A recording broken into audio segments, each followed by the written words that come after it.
We're in Sheridan Park in Augsburg in Germany, where this enormously long linear space has been fairly recently transformed into a public park.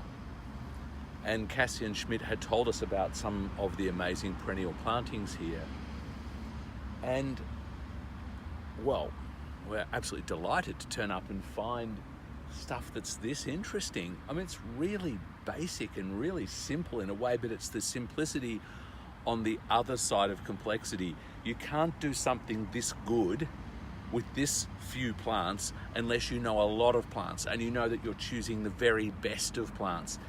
This is simple, it's not simplistic. It is the elegant solution that is achievable at the far end of extended and extensive knowledge.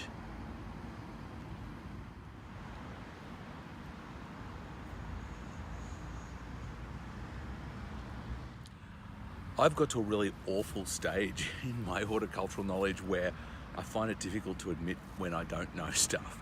And I don't know what this plant is. I have not got a clue. And I can tell part of me wants to just walk by and pretend I didn't see it. Isn't that awful? You really just want to stay on a steep learning curve all your life.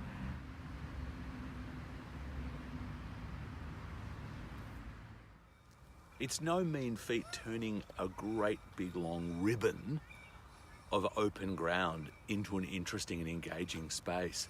And you'll see the hedging all along between us and the housing and the apartments that gives it just a suggestion of enclosure and wall on that side, and then big clumps of trees echoing down left and right.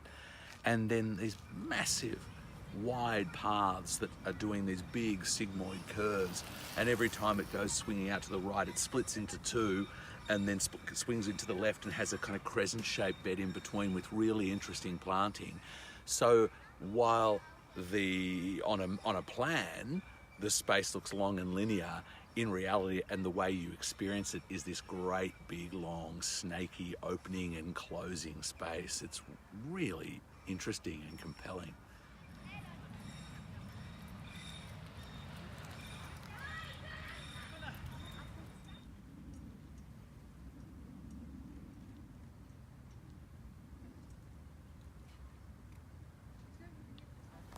These bits of unmown rough grass do feel a bit past it, but it's just struck me as I'm walking along this path that there's somebody walking a dog over there against the hedge, and it's two different big chunks of grassy patch away, and just the fact that that's about waist high is enough to give me a feeling that they are in another space altogether. The only thing between me and them is thin grass of about waist height, but it gives a very clear message that this is one zone or space and that's another, just through gentle undulations of the ground plane through very wispy planting.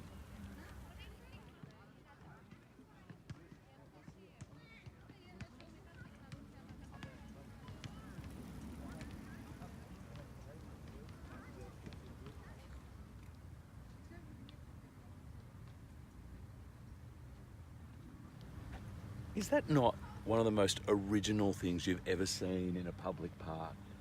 There's this crescent of birches created by a path that splits in two, creates two concave curves, both of them absolutely perfect and elegant and complete, but leaving a crescent-shaped wedge in between, filled with birches crazily close together, and then a whole lot of rubbly rock in the middle to run on in amongst the tree trunks. It is it's fantastic. And with this side lighting right now, it's particularly dramatic.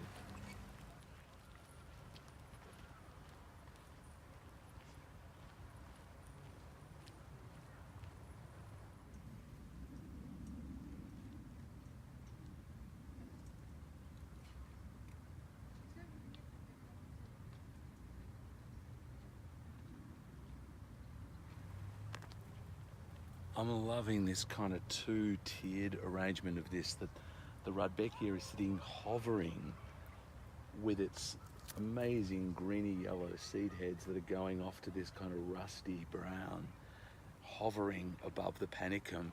And with the side light coming in, it's almost horizontal light. It's just shooting through these two layers in a really magical way.